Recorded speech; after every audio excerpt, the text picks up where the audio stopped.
राहुल सांकृत्यायन जी की पुस्तक वोल्गा से गंगा तक के पिछले एपिसोड में हम इसकी 19वीं कहानी सफदर में अब तक पढ़ चुके हैं कि सकीना के चॉकलेट पुडिंग बनाने के लिए किचन में जाने के बाद सफदर और शंकर आपस में देश दुनिया की राजनीति के ऊपर चर्चा करते हुए कहते हैं कि किस तरह रोमन साम्राज्य के खंडित होने के बाद यूरोप में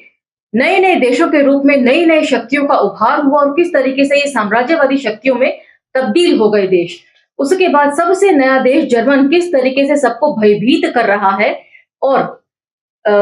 एशिया में भी जापान जो है एक नई शक्ति बनकर उभर रहा है और एक नई मिसाल कायम कर रहा है। उसके साथ ही वे ये भी कहते हैं कि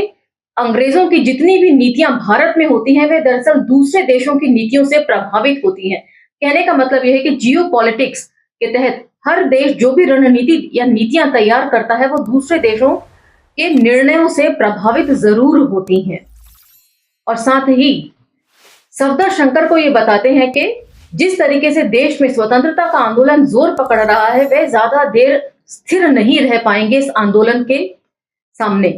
उनके भी मन में जो है आंदोलन में शिरकत करने की भावना जागने लगी है, लेकिन वे आराम पसंद हैं और इस बात को शंकर कहते हैं कि इस बात से शंकर सहमत है। एपिसोड हमने यही खत्म किया था और उसे वहीं से पिक करेंगे, तो चले मेरे साथ। जय भीम, मैं शालिनी और आप देख रहे हैं अंबेडकर नामा।